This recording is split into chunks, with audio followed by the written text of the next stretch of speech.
قولوا لابوها ابكي على الوكسة مكسورة بإيدك والدموع على الفرشة قولوا لابوها ضحكوا عليك ضحكوا لا شرفها بين رجليها ولا يحكوا قولوا لابوها ضحكوا عليك ضحكوا لا شرفها بين رجليها ولا يحكوا قولوا لابوها ما هيش سلعة تنباع ذبحوا الذبايح والنواح ينزاع قولوا لابوها ما هيش سلعة تنباع ذبحوا الذبايح والنواح ينزاع قولوا لابوها دي البنات موجوعة شايلة الوجيعة والرؤوس مرفوعة قولوا لابوها إن كان قلقان يرتاح ما هيش كالون مستني المفتاح قولوا لابوها ضحكوا عليك ضحكوا لا شرفها بين رجليها ولا يحكوا. شكرا. Thank you so much, Isra. Thank you.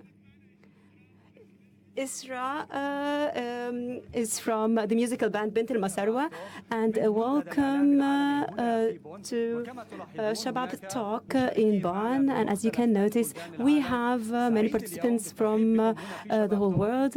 Welcome, welcome, everybody.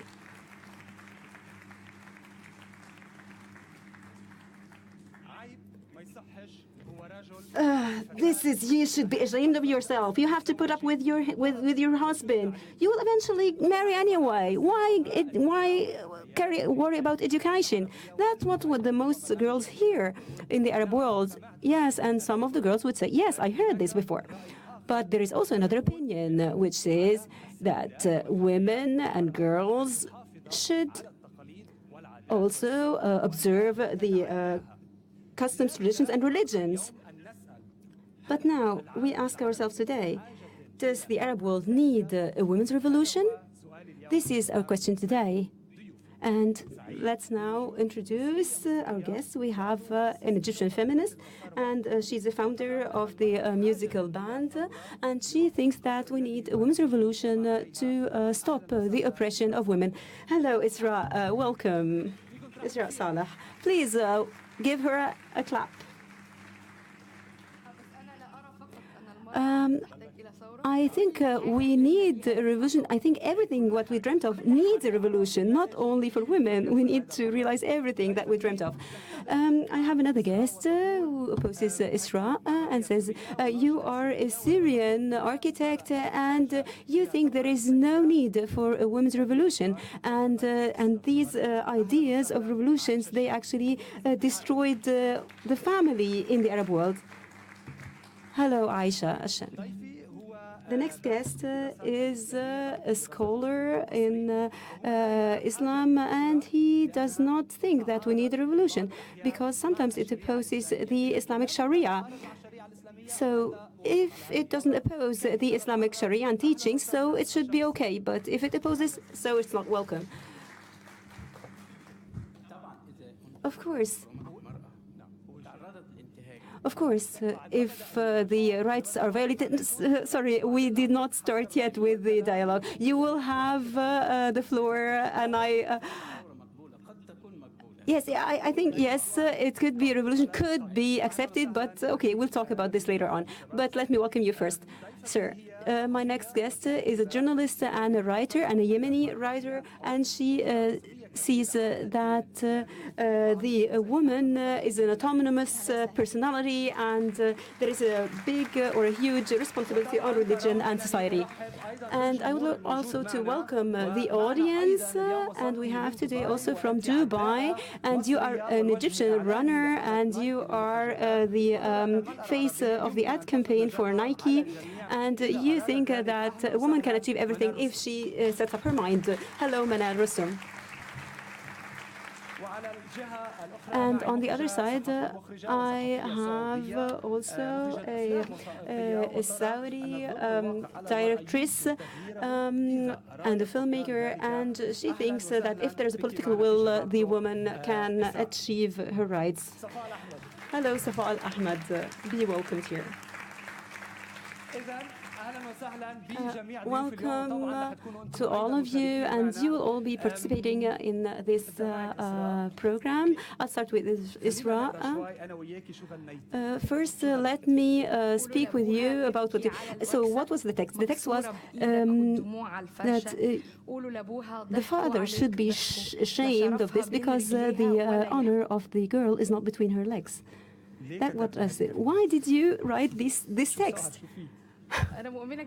I believe in every word I wrote, because the whole time we are being treated as dummies or as dolls to be presented afterwards as wives, because education is not necessary, because you will be a wife at the end, and you have to protect your honor until you marry. But I think I am the only owner of my body, and I can just wear what I want. And it annoys me that you get orders from your parents, from society. You cannot wear what you want. Everybody has a say in what you wear, in what you do. And the regimes in the Arab world, they have a control over you as a woman. Do they also have control over men? I suppose yes, but there are also this religious police as well. And you have also this guardianship notion, because we don't need a religious police to control my life, and everybody should shut up. If I do not do them any harm, they should shut up about how I conduct my life and what I wear. And if I want, for instance, to live on my own or to do what I want, I don't want to go for any licenses or even for any permission from anyone. But we, as women in the Arab world, we struggle every day for our freedom. Today, you live on your own, so you had to carry out your struggle till you got your freedom, right? What about you? No, I oppose Isra. First, I start in the name of God, the merciful, and also peace be upon his prophet. First, my dear sister, my dear brother, our great religion has honored women and gave women obligations and rights. This was not my question. I was asking about how Israel freed herself from those restrictions. Did you also go through such struggles? And do you think that you can now live freely? I live freely, but within moral principles upon which I've been raised. What are those restrictions or framework? It is moral. It's a moral framework that actually gives us guidance. But what if we were not Muslims? What if we were Christians or Baha'is or Druze or Shia? My sister, my dear sister, in each society there must be some frameworks, regulations. Do you think that in East and West there are the same frameworks? But what if I do not follow any religion at all? You have to have some moral obligations. Can you please explain? We are not living in a world without any regulations. We're not living in a jungle. There must be some regulations. But why does the Sharia must be my framework? Because you have to... Okay, stop. Maybe you're talking about regulations. But what if she now decided to live on her own, not with her family? Would you consider that as possible, or does this mean abandoning the regulations? Everything is possible, but she has to then bear the responsibility of her choices. This is my opinion. So, in this case, if she wants to live on her own, do you think now that she has just went off and she did not observe any regulations?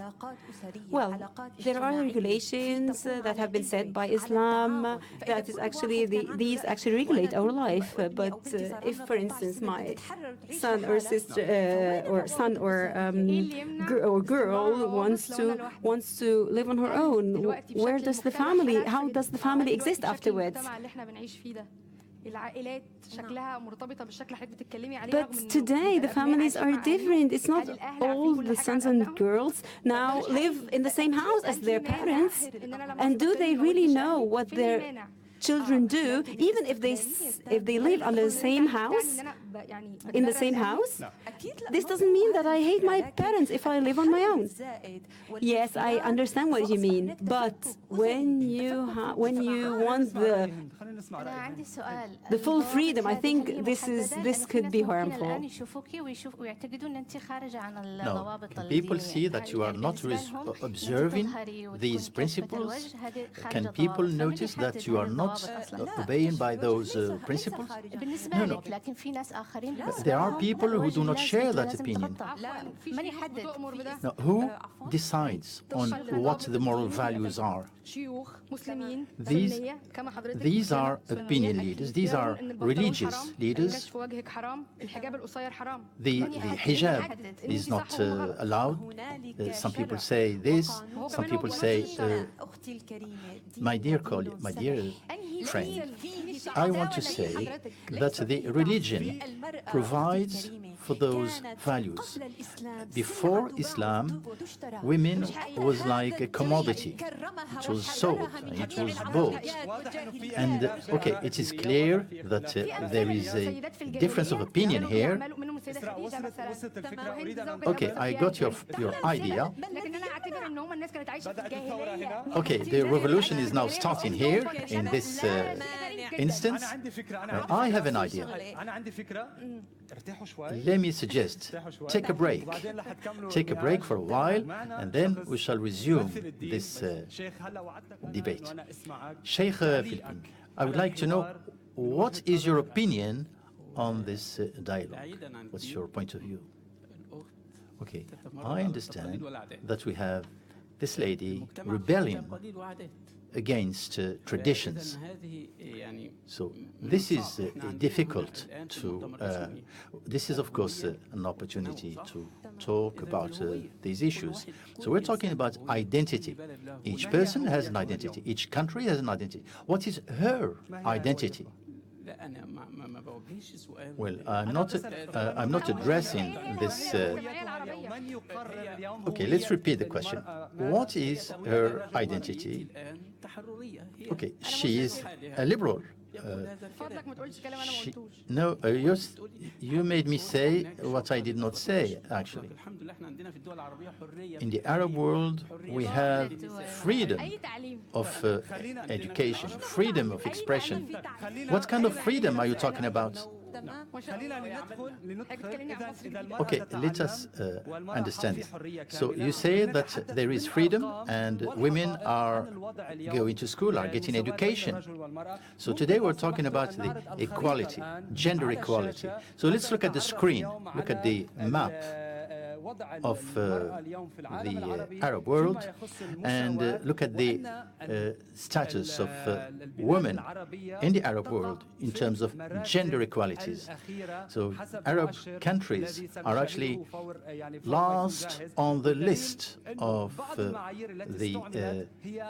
this classification. So some of the criteria that have been used is freedom of expression and also right to education.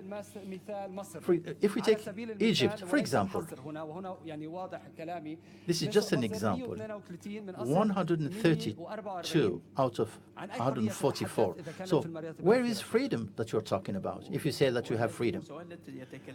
Okay, the equality that they are talking about is what kind of equality are they talking about, in fact?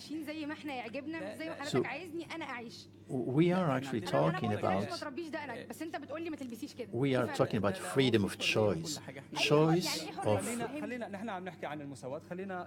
choosing this or that dress, choosing to do this or to do that. So that is the freedom we're talking about. Equality between man and women. Is there such a thing as equality? Yes, indeed. In the Quran, it says that men and women are equal. So we're not talking about statistics right now.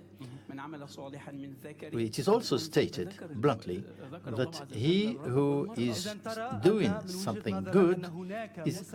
Okay, so you see that in your opinion, there is a gender equality, total equality, 100% equality between men and women? Is it absolute equality? Yes. Okay, there are some questions that will be asked. Let's take some of the Prophet's sayings. On this issue, there is also an illustration. So if we take, for example, violence against women, in the Surat, in the 32, in the Quran, it is stated that you should hit them. So how do you consider this? Okay, this sentence basically means, Abdullah bin Abbas, in explaining the Quran, stated that when you take this little stick and you hit someone with this little stick, does that hurt? Does that really hurt? So, now, do I have the right to hit you as a husband? No. Let me finish my idea. So, Aisha, the wife of the Prophet, stated that the Prophet never hit his wife. Okay, in your statement, it was clear that he is entitled to hit her. Why? On what grounds is he entitled to hit her? Why? What is the reason why is he hitting her? Well, you're stating that he is allowed to hit her using a small stick. Well, because he loves her and because he fears for her. Maybe that is why he hates her, because he loves her. So let's make sure that we understand one another here. So whether you hit her using this stick or that stick, I think the idea of hitting is here at stake. Why is he hitting her? So you're talking about equality. You stated that there is equality between men and women. No. If we say that there is equality, does that mean that I am also entitled to hit him? I am his wife. Do I have the right to hit him back? Well, if equality is there, it means that I am also just as entitled to hit him as he's entitled to hit me.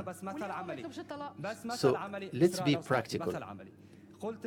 You stated that if you hit her, okay, let's say if she hits you, this is what you said. Is that authorized?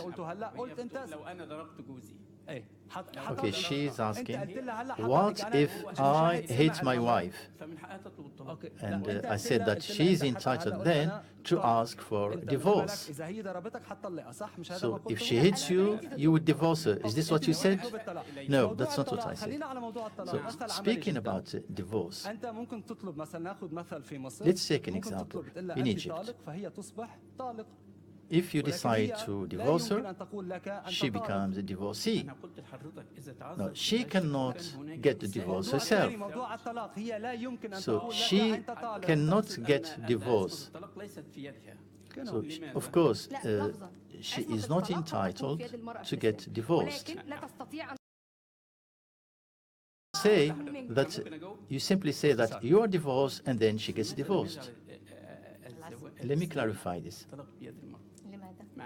The reason why the woman is not entitled to get divorced, but she can request such divorce. So you are stating that this is on grounds of what is stated in the Quran. The scholars state that the woman is very emotional.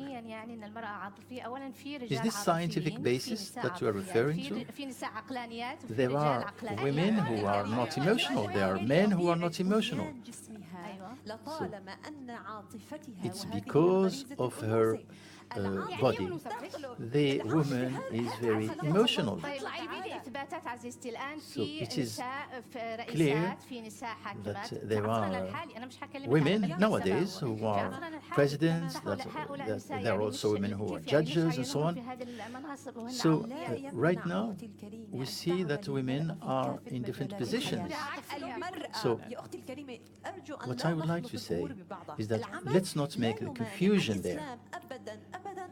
The Islam does not prevent women from working. Islam authorizes women to be a lawyer, to be a judge, to be a businesswoman, and why not? As long as that is not affecting her dignity and her honor. So I'm saying that women are more emotional than men. So I see that, I see your point, but how can you prove that women are more emotional than men? Okay, there are several facets and several aspects of this issue, and it is clear that we have a different opinion here. Sheikh is stating something different from what you are saying. So the question is, does the Arab world need a women's rights revolution? We have received several emails, and several people shared with us their experience. So when we look in these testimonies, there are several opinions. Some women are living the way they want, although the religion states attitudes that are different from those that these women are adopting. So the following report summarizes that. Watch it.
As we have seen, all these comments, all these emails are reflecting reality.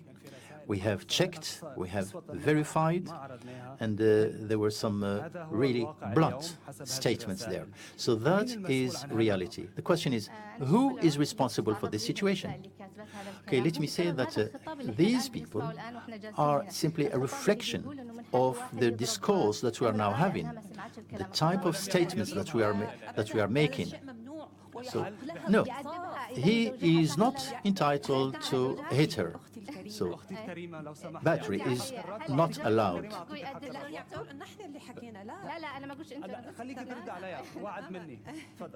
Yes, go ahead. He who says that the woman is too emotional. Now, what does that have to do with this issue? Well, the woman is portrayed here as being less conscious than men, and that is not true.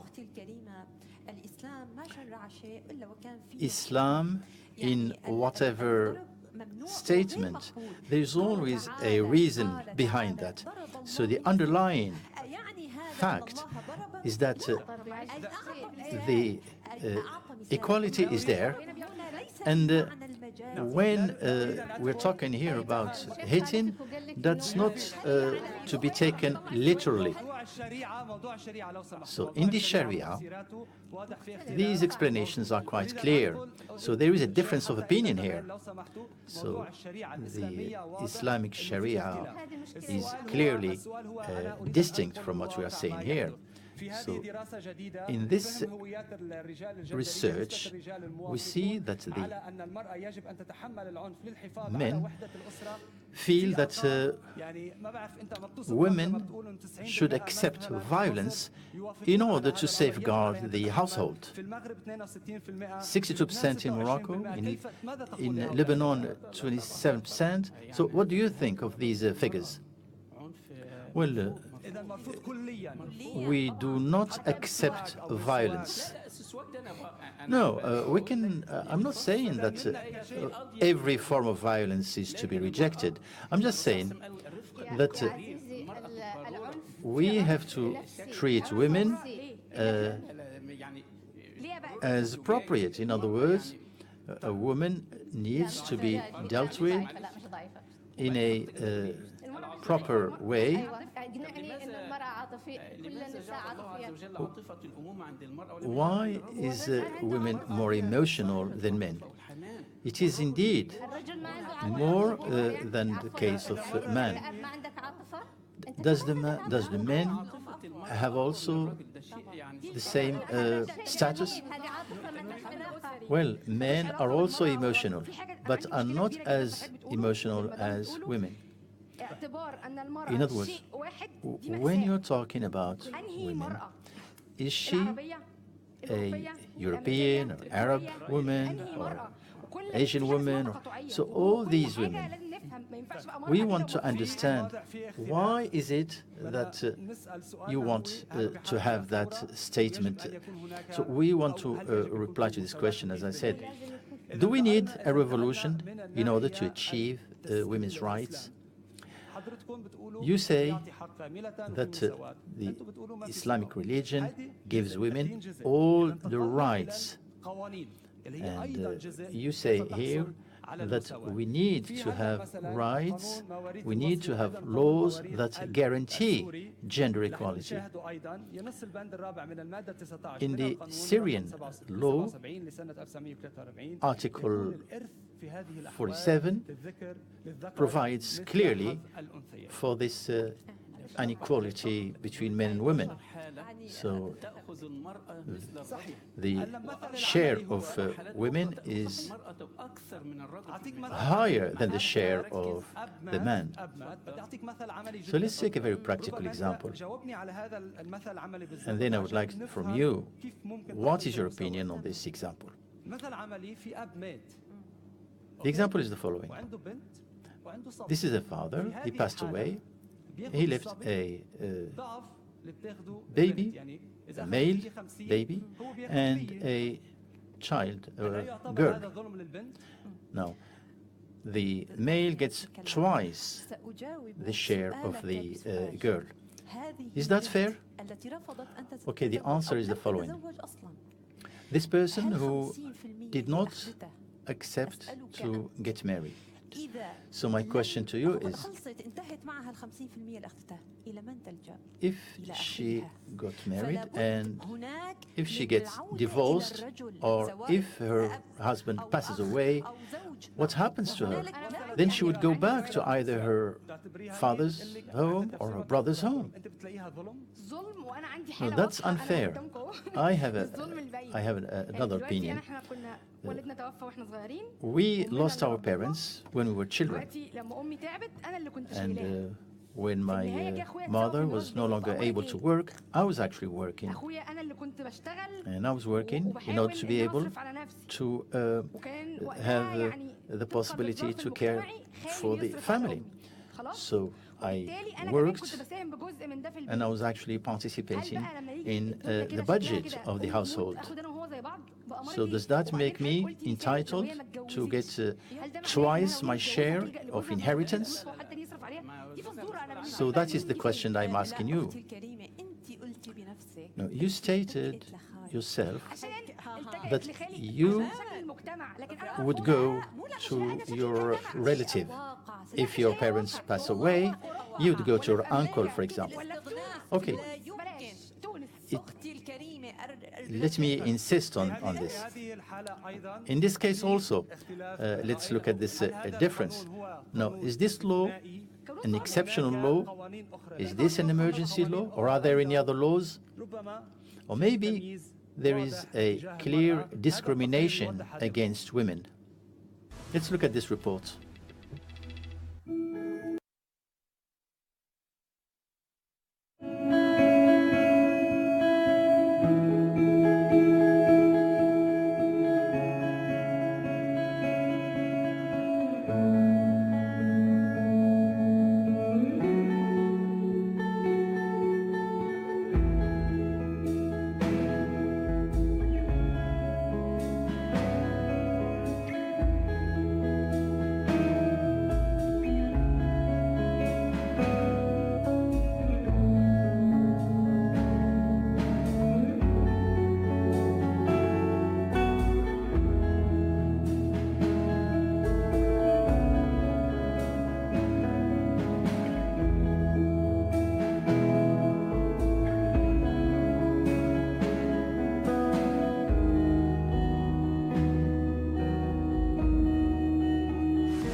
So we got to know about some of the laws in the Arab world, those laws which make a distinction between the rights of men and those of women. So I'm asking Safa Ahmed from Saudi Arabia. You know what the law is in Saudi Arabia in relation to men and to women. So my question to you is, you have to have sponsorship of the father before getting married. Are you comfortable with that? Of course, that is an issue. Right now, the Saudi government is using society on a case-by-case type of basis. When they want to have a law passed parliament, they act in a way that that law gets passed. And when the government does not want a piece of legislation to be enacted, when they will always find in society reasons to justify that, alleging that it is because society does not accept that, does not want that. So we want equality between women and men, regardless of what it is stated in the Islamic religion. So what I want is to have all my rights, and the Saudi government is not always listening to this. Who grants you such rights? It's the government. When society listens to this, we realize that, in fact, ever since 2011, we have been fighting for equal rights between men and women. So we have to continue struggling to get our rights. How can you achieve such rights if governments are not attentive to society? So how could you actually get such rights? If religion has no objection to such rights, then how do you get them? Well, society is not entitled to impose its opinion. So we have to make sure that the people get their rights. So the citizens must have their rights. Let's take the Saudi example. The authorities in Saudi Arabia say that society today is not ready. We, the government, are ready, but the society is not ready. Well, that's not to be taken seriously. That is a joke. Of course, society is ready. In Saudi society, everybody is ready for such a change of attitude. The society is not the Ministry of the Interior, is not the police, law enforcement agencies, they're not the judges. So we women need to change. We have to have a revolution in order to get our rights. So we unfortunately cannot change our governments. Okay, thank you, Safa. Safa from Saudi Arabia. So from Safa, Saudi Arabia, we move on to Manal. Manal is an Egyptian crosser champion, and she's also capable of expressing her views and opinions. She's now, I'm asking you, are you feeling that you are free 100% in spite of religion? Of course, first, it was very difficult for me because for me personally to achieve what I achieved today. For instance, being the first veiled woman to appear in a Nike ad. This is, of course, it's a revolution for me. So what are the obstacles? Well, it was society. As you started your program, it is when the people say, what are you now? You're climbing mountains? Who would marry you? Going climbing mountains? Because it's actually funny. It doesn't make any sense to me. So the point is, actually, they put me in a ridiculous position. What does climbing mountains to do with getting married? What does the thing has to do with the other? This is ridiculous. Yet some people are, they want their freedom. But you said you are a free person, but you still wear the veil, and religion means something to you. Do you still believe that you are a free person, although you wear hijab? Well, as I was in my 20s, it was first I had my struggle with my family and with society. Do some weird things in our Arab world. Now I'm 37, I am not married, and I think this is normal. It's not something bad. But when I turned 30, everybody was asking, "Oh, when is this spinster going to get married?" Yes, sure. So you think that there must be a revolution? Yes, I will be the leader of this revolution. I think Isra will be my assistant, and I will be the leader of the revolution. Who else from the audience would like to participate? Very briefly, first, I'm Malak Hassan. I'm a journalist from Palestine. I have some concerns about the word of revolution, because this means exclusion. We don't want a revolution. We want education. We want education. We want to understanding, because I don't want to have a revolution, because I'm not opposing someone, and if we want to encourage women to be part of the society, we need to address them, because I'm one of the people who thinks that I think the women are actually putting the obstacles in their own way. So do you think, what are the things that should be done at the local level, in your street, in your house, etc.? Well, for instance, I am the first woman to do a campaign on bicycles. We did this with 8 young men, and we went to Aqaba, and we are trying, like women, because women are passive mostly, and that's why men are relaxed. So that's why women must take the leadership to prove we can. Yes, we can. So now I would like to speak about women who are able, despite all traditions, to draw their own lives. But there are some other women who get battered every day because of this very male society. And I met with this woman, so let us see this report.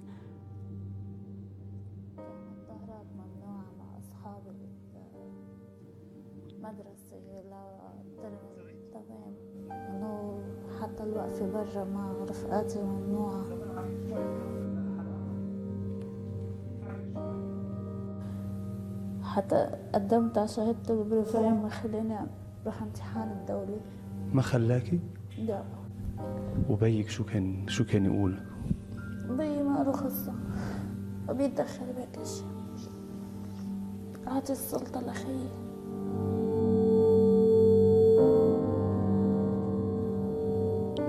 شو كان أكثر شيء حزنك؟ لما أشوف بنات خالتي وهني بنات عمي بنفس الوقت عايشين وعم يشتغلوا وعم يتعلموا بنفس الوقت، وأنا ممنوعة من كل شيء. كنت كتير أتضايق. كنت تتعرضي للضرب كمان بيت أهلك؟ من خيي وأوقات من خيي كنت فيش خلقوا فيني. قلتي كنت بس بدك حابة تشعري بالحرية، شو كان بدك تشعري؟ إنه أنا سيدة نفسي، إلي كياني بحب أطهر، بحب أشتغل، بحب أتعلم.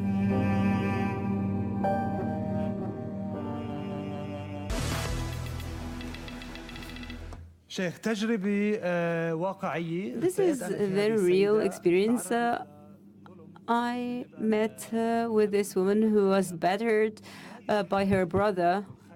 So if you have such a case and the brother comes to, bro, what does this mean? Can you tell me this? I didn't understand your Lebanese accent, I'm sorry.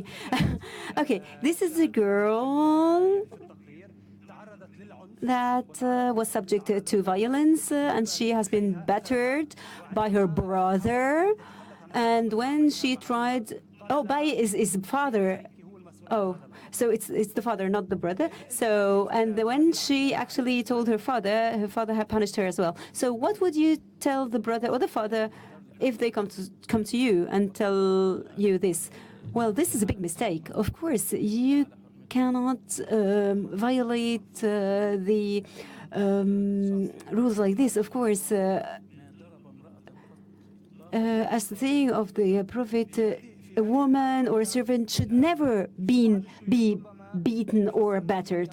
Well, some of the other scholars, they interpret this otherwise. No Islamic scholar would tell you that there is any permission to batter any woman. No. Yes, and this is, of course, and this is what Allah said. Women should not be beaten. And Allah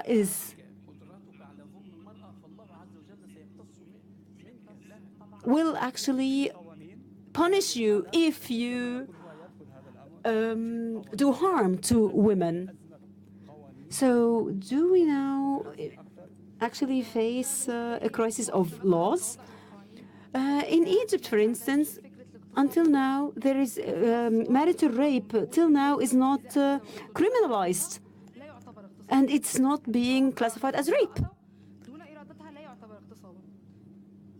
This is a real problem. We have to have unified laws about violence against women. But what about harassment? But I think in Egypt there is a law on harassment. The regimes, they put the systems and the laws, and the revolution should be actually done against the regimes, because we need the mechanisms to implement the laws, because we have laws. For instance, we have the laws on harassment, and when we go, for instance, to report such harassment, and yes, and I experienced it myself. I was there at the police station for 3 hours, and nobody really paid attention to what happened to me. Then it happened when the law, back then, the law was not issued back then, but there was other laws, actually, I was able to use. But then I stayed at the police station for 3 hours, and nobody really cared about my case. So is this an exception, or is this the norm? What about Yemen? Talk about Yemen. We do not have even any laws about harassment. And we have this saying that if a woman actually wears very free clothing, or it's not appropriate, then she deserves that, to be harassed. Where there is a posting that you have put, because if there is some sweet, and this sweet is uncovered, so some of the flies will come. This is what you... What did you mean by that? So what was the notion? What did you mean with that? Yes, my dear brother, if you have a jewel, would you just leave it? Would you leave it just for everyone to see? Yes, if I have a jewel, I would show it to everyone. Yes, I would do. No. Yeah, maybe you would like to show it to everyone, but would you give it to all to touch it?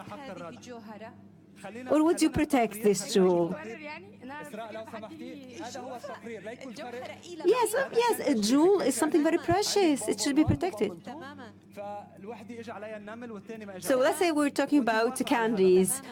Some candies will attract the ants, and others will attract flies. So just very quickly, is it your husband actually, who actually sitting just behind you? Do you think he would dare to touch me if I go just near him? No, of course not. So please, let's pay the due respect to everyone who's here. Hind had another opinion. Okay, so I would like to hear it. Let's have it. And Hind could actually give us a comment on that. I'm not a candy. I'm a human being, and you are not. And you, male, you are not a fly. You are. So I'm not a candy. Okay, that's a good thing to say. Yes. Okay. So very briefly, please. I have to talk about a specific thing. When you talk about a lollipop with some flies over it, it's a very humiliating image. This should be reported on Facebook. Please, don't do that. This is humiliating to all women. Thank you very much, Manal. Please put it in brief. I have made a video with Al-Qaeda, and they actually spoke the same. They say the same. He says, I'm a banana. There is no, actually women are bananas. Some are actually peeled and others are not peeled. So what do you want to, which banana would you want to be? No, I don't want to be a banana. I don't want a banana at all. So, thank you very much. So I will give you another example. So, red melons. No melons. No fruits, please. Would you eat a melon? Okay. Do you want to say a cut one is not like a cut one? Okay, we all got the notion. Okay, that's fine. So I think the sheikh would actually talk about this. So let's talk about hijab. We're not talking about wearing the hijab or not wearing hijab. So what's your comment about what Aisha said? So meaning if a woman is actually not veiled, she could be harassed or she should be harassed. Well, for instance, we have a teacher and his pupils are not wearing proper clothes, and then the women would say the guys should actually just look away. This is from the perspective of the women. So for instance, you both were actually veiled, and actually you wore the niqab as well before. So well, actually, women is treated as devils, and if they are not covered, the men will go to hell because of them. So women are described as devils, and when they will get married, they are not the devils anymore because they give birth, etc. So I will give you some time to reflect on that, and I will ask the audience some questions, just in brief. The Arab society is schizophrenic because they talk something and they do something different. And we talk about the Western world that they are actually not observing the morals. And for instance, in Ramadan, we should fast, but we do not work when we fast. But I see some also veiled women who actually they wear very, very tight clothes, and they have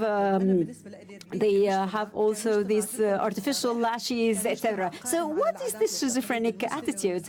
And today I live in an Arab society that wants all the women to look the same, to act the same, and not to be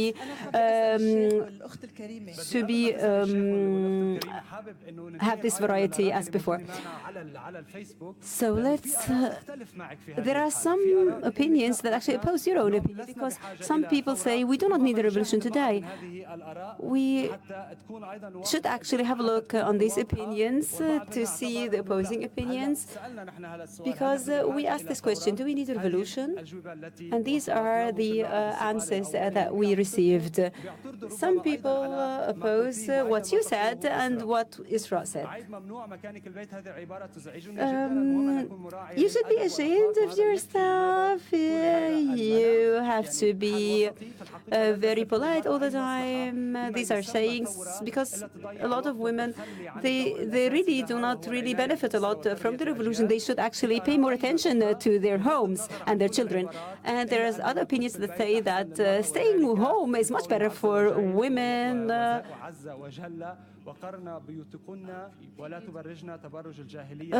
Because this is stated also in the Quran that women should not wear too much makeup and they should pay more attention to their morals.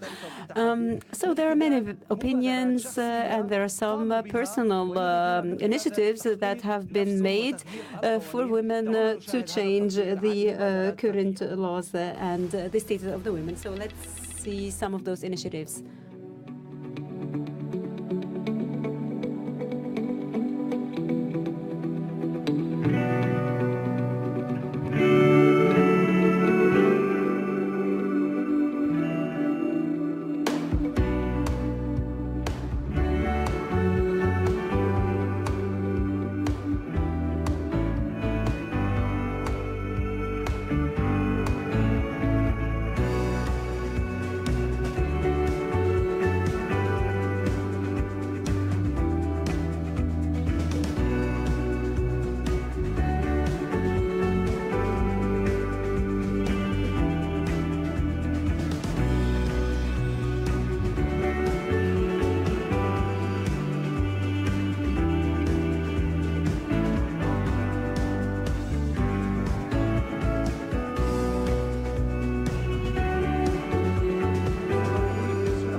لا رح نعيد التقرير لو سمحتوا. Please replay the report that I requested. اوكي جود.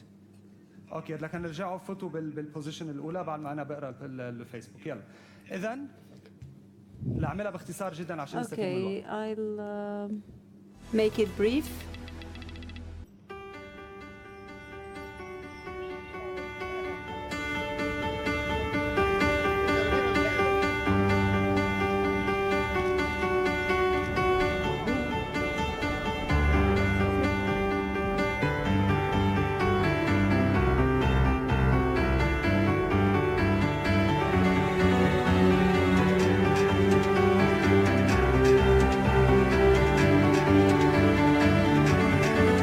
معكم لجين الهذلول. أنا الآن في طريق الغويفات بحاول أقطع الحدود السعودية من هناك.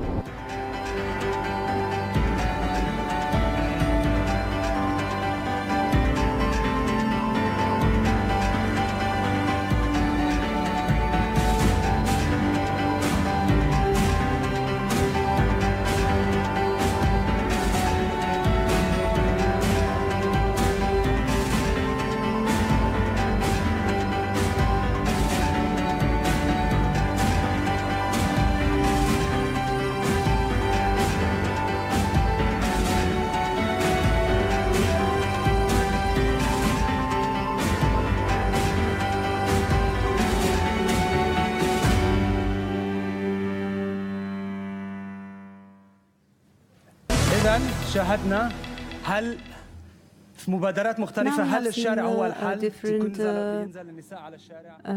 Initiatives for women to take to the streets. Well, we need a real revolution against the regimes, and they should be replaced with regimes that really have a real will to make a change. The solution is to change the religious texts because they are related with the laws and education. So if we could revise those texts, I think we would have the solution. The solution. What can I say when I have a person who's he wants to change the religious text? Please give him a chance. This is equality is existent, and women have their freedom, and they have the right to work. We need to go back to the morals and to the religion principles that are right in the Islam, because there is a big difference between Islam and the wrong practices in the Arab societies. Thank you. Thank you all. I know we will need more space to have another dialogue. We can continue this on our Facebook and Twitter. Thank you for everyone for being here with us. Thank you for everyone. And bye-bye. شكرا. خليكم قاعدين. Please stay seated. Thank you.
Sí, perfectamente.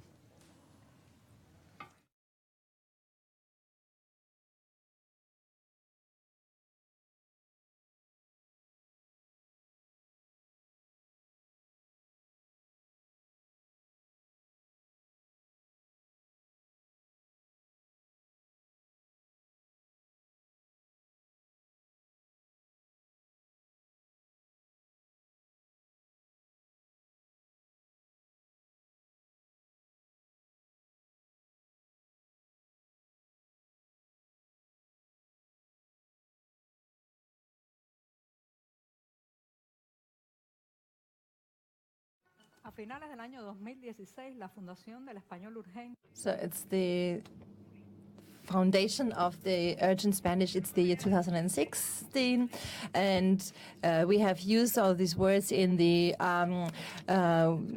communication media, and it's about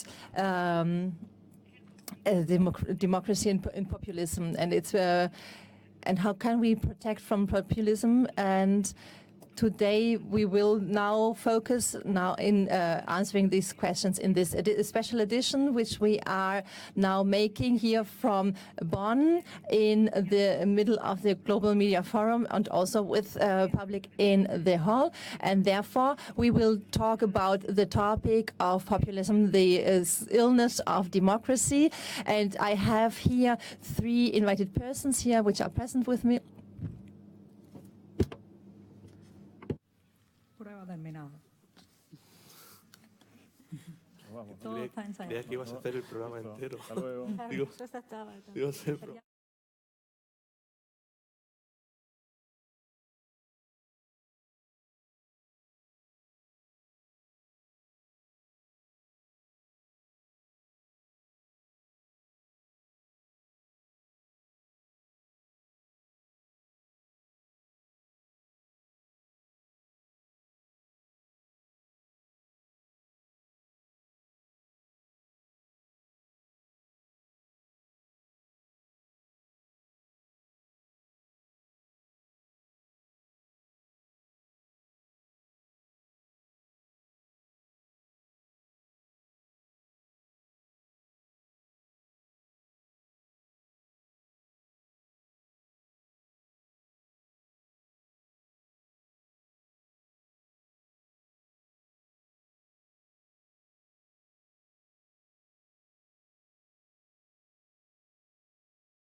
Now, it's from the year 2016. The Foundation of Urgent Spanish decided that the worst word was populism for this year. And it's about a phenomenon which affects here significantly the democracy also. Populism is something which is inherent also to democracy. We have to protect for them. And some of these questions will be now the focus of our debate in this special program of the Voice of Your Rights, which we are broadcasting here from the city of Bonn, with also some present people here in the hall in the middle of the Global Freedom Forum. This program is dedicated to populism, the illness of democracy. And this time we have 3 invited people who are accompanying me in this study, and I will start to present Diaz Fonseca. He's a writer, a populist, and he has analyzed very closely the populism. So warm welcome to you.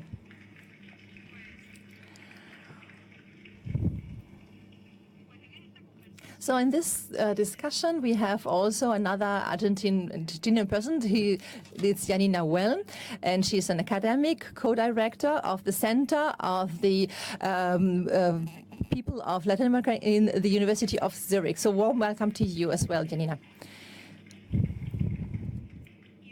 And from Spain, we have a journalist, consultant, and for politicians and companies, and it's Fran Carrillo. So warm welcome also to you.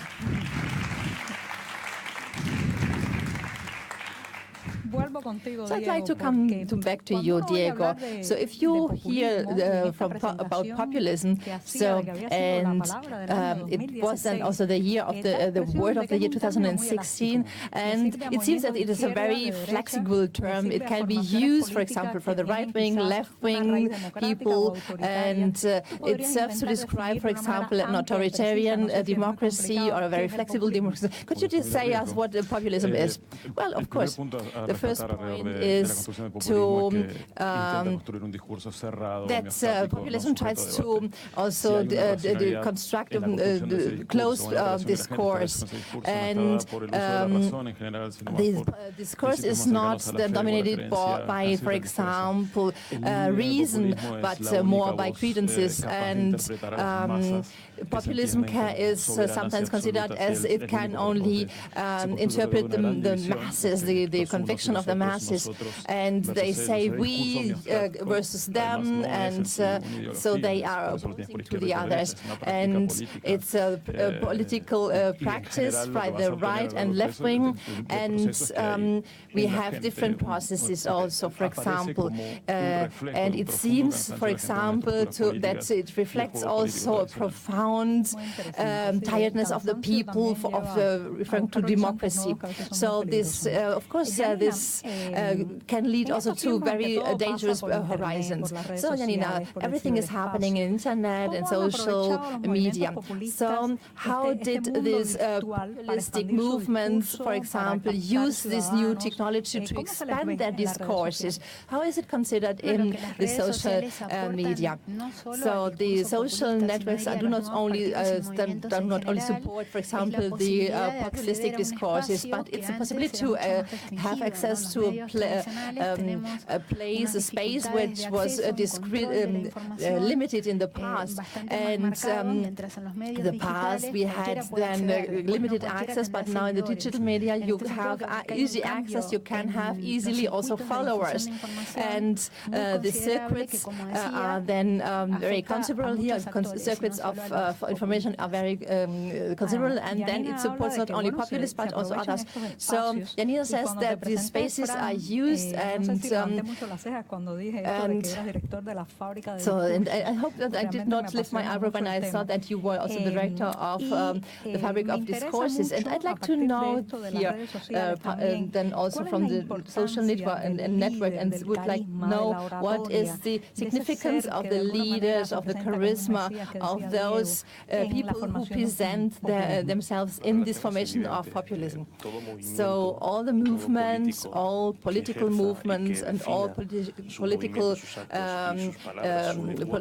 policymakers who define, for example, their acts and words in a populistic way, they need, for example, also to present themselves as leaders, and they want to find also supporters who can also follow him, in order that what he's saying has also a sense, and in order that it has also a meaning, and what the others have said, in order to come back to what the others to have said. They said about a closed discourse, which then limited to only populists. And I would say it's not only a limited discourse, but it's also a closed concept.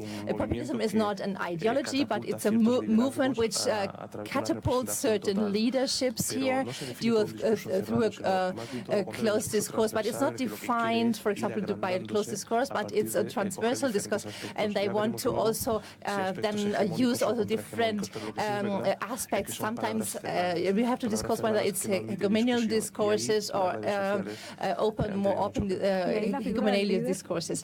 And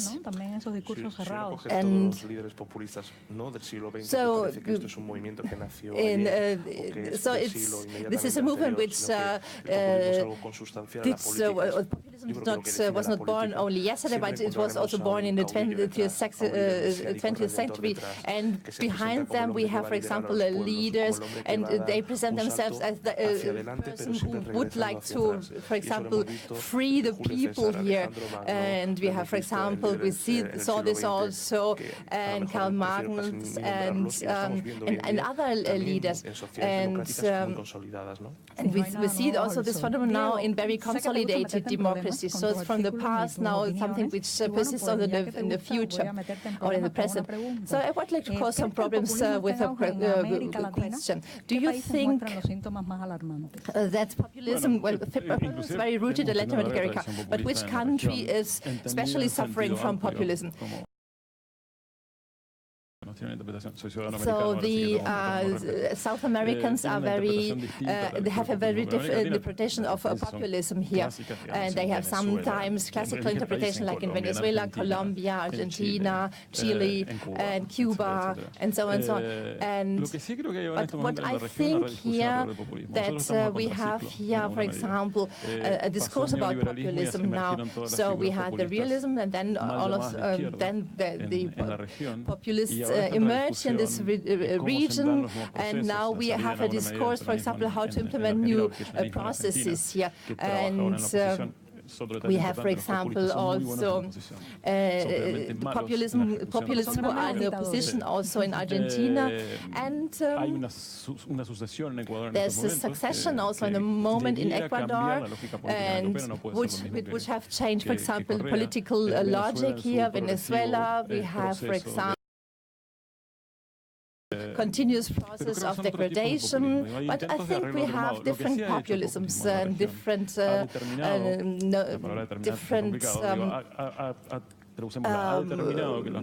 aspects of populism. And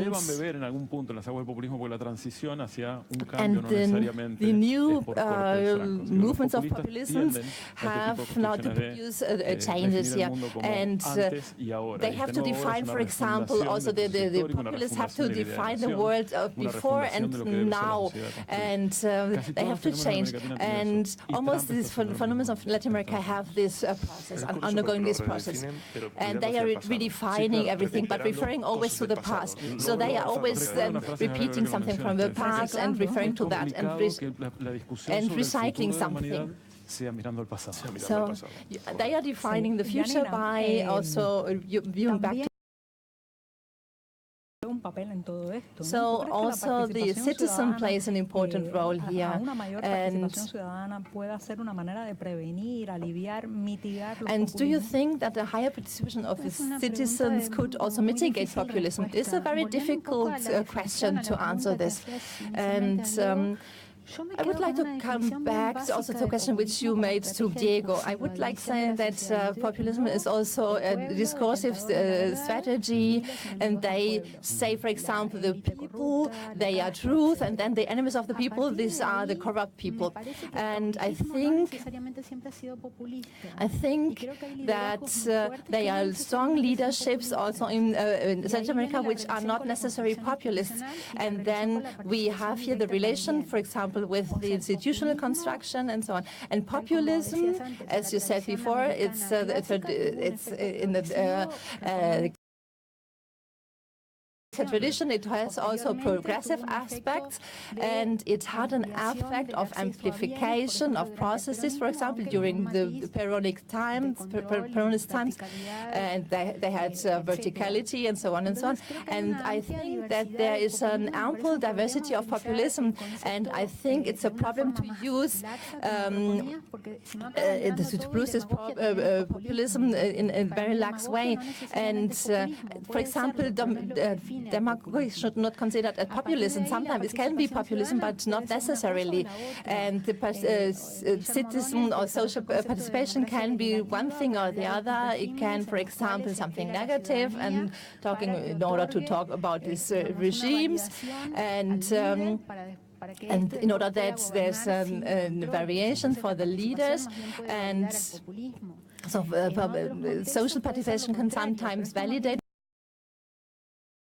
with the difference, and it depends always from the solidity of democracy. We have now seen it in Bolivia, for example, in 2016, the government decided to make a constitutional reform, and we have the constitution of 2009 to make a referendum, and the people said no, they didn't want to make a or they said no in the referendum, and we have to see what will happen. There are other variables who will then explain the result. Frank, before I ask you something different, I would like to use this opportunity to talk about a book that has been published this year. Why is there populism? And I think it is quite interesting because I think the debate about populism is now installed in the academic and political world, especially in Latin America. This is a very interesting book. Are discussing this phenomenon much too late. Do you think that populism needs this discourse, the discourse of playing against it? It does need the creation of realities that are not exactly attached to a common definition, a definition based on antagonism. It doesn't have to define the unconscious wish of a mass. This, and then once they are in government, you can say that there's probably a new orientation towards the democracy.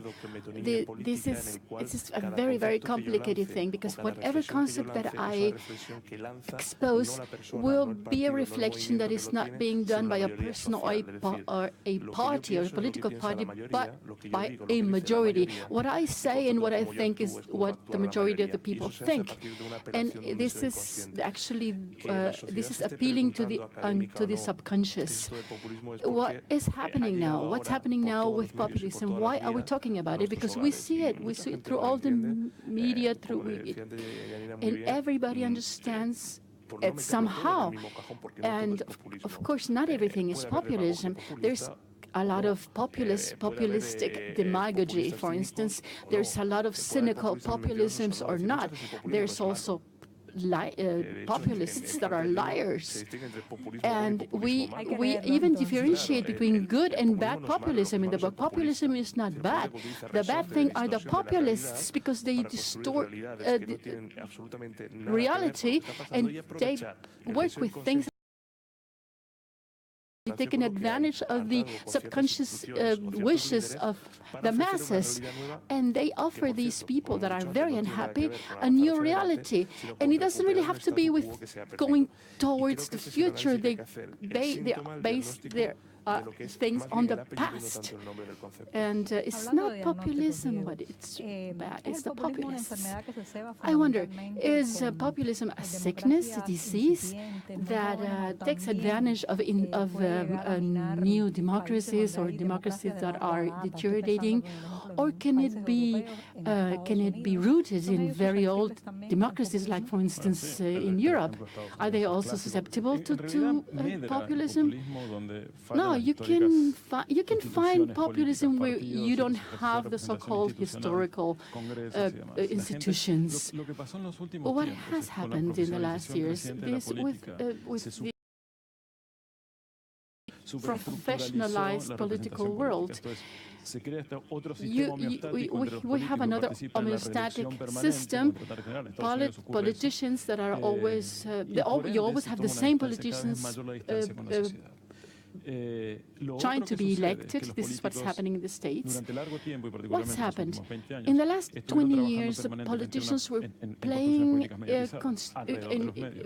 with political systems that are being that were very much supported by the media, and now we have a very different world. Now all of us, because now we have the monopoly. There was a monopoly when it came to what was being published and what was being shown in the public, and the politicians understood how important it was to be how important it was to use the media, to use the social forums, for instance.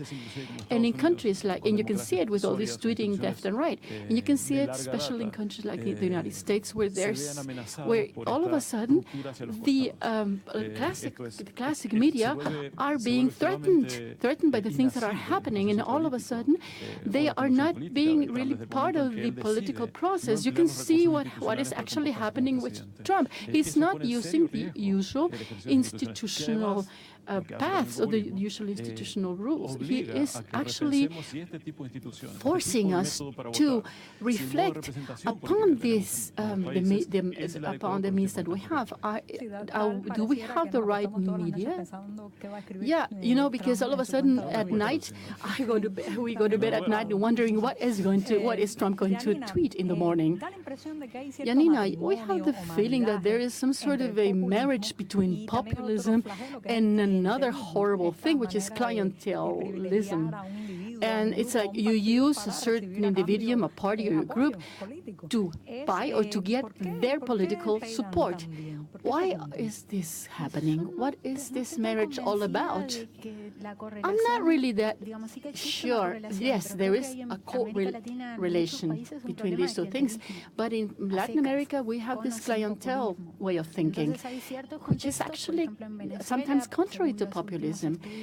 What we have seen in Venezuela, according to some studies that have been done, the structures that were created by the states have revolutionized the populist forms, and they have actually come up with new systems of participation. But in Mexico, we also have a very important clientele kind of structure, and it works, and they are not actually this is not based on populism. I think that populism is not the only problem that we have. We have the problem of clientelism, and this we can see it especially in Latin America. In both cases, they will force us to open our eyes towards not only the symptoms, but more even towards the causes that are, for instance, lack of transparency, corruption. All these things are going to force us to reflect about the structures that we have in order to come up with better answers. This is the reason why populism is emerging, because the answers that we give the people are not good, are not enough.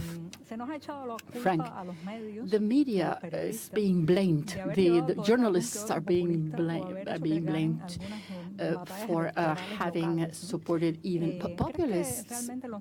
Do you really think that the media, that we have the responsibility, that we have a certain responsibility here? Yeah, certainly. Why not? Because we are a bridge between the political class and the people. And definitely the journalists and the media have a very fundamental role. Now, up to what extent they have a responsibility, we have to analyze what has been happening in the different countries. Certainly, there's all the people are being much more informed because they get information on TV, they get information on the newspapers, on magazines, etc., and they get information about the candidates, what they want to do, what they want to succeed. And of course, you start somehow making populism popular, because all of a sudden this is being taken advantage of in order to bring new identities or new peoples. Definitely, the media does have a very important influence. What has Trump done? He said, okay, I'm going to be the intermediary between the White House and the people, not the media. So what does he do? He does not let the media play the usual and classical role, which is communication. He is now the one who is communicating with the people. And perhaps the media themselves have actually played an important role in all these new phenomena. And we have seen this in Europe too. We have seen what has been happening with Niall Farage. We saw what happened with Brexit. We see that the politicians that were fighting for Brexit were lying, and nobody really realized these lies until afterwards. So what is actually happening? The democracy is being affected. You spoke about nationalism, and when Frank said that word, I remembered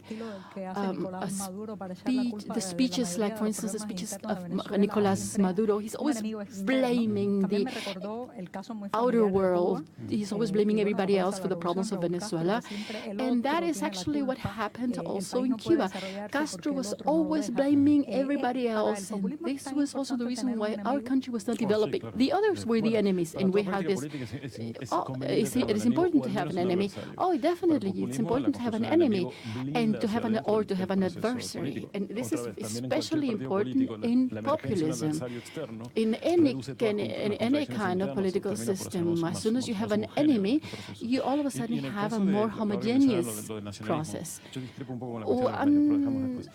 When it comes to nationalism, if we take the United States especially, Trump creates, he is actually a millionaire. He comes from this elite class, from this class, and all of a sudden he is blaming the world for all the evils that are affecting the United States. This is what he comes up with: let's make America great again. And the main argument, his main argument does not survive an analysis. The facts are not important. The most important thing is what I believe in. If I believe that he's telling the truth, I'm going to give him my vote. And this is what happened in Brexit. And Trump, he's been lying systematically, and he has been unveiled by the media. And it doesn't matter. It doesn't really matter. I don't think that we can. I don't think the media are really that important. But look what happened to CNN.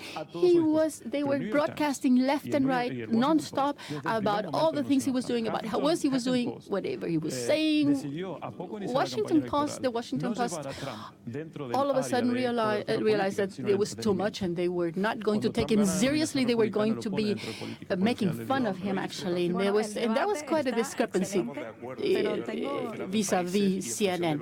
Oh yeah, definitely, there is a difference. There is a difference when it comes to the media, and it also has to do with the different countries. But Trump, definitely, I do not agree with his approach. But Trump is now a main player. And what happens? We do not analyze what's happening in certain countries like the United States. What happened? How could somebody like Trump win? Yeah, it's already being analyzed. And this is going to give heed to a very, very long program. So, what do you think? Is democracy being threatened? Is this a problem of populism, a problem of democracy? Yes, it is a problem of deteriorated democracies that have deficits. We definitely have to keep on talking about this problem, about the voice of your rights. But don't forget, no country is free of falling into the threat of populism, because because they can definitely, it comes from the right, it comes from the left, but people like Diego, Frank, Janine, they help us diagnose populism and they helped us denounce it. And I would like to thank all of you who came here, all of you who have been listening to us in this program. I would like to remind you that we are trying to open up our window there in those places where populism closes the doors for us. Thank you for looking at the program. Thank you.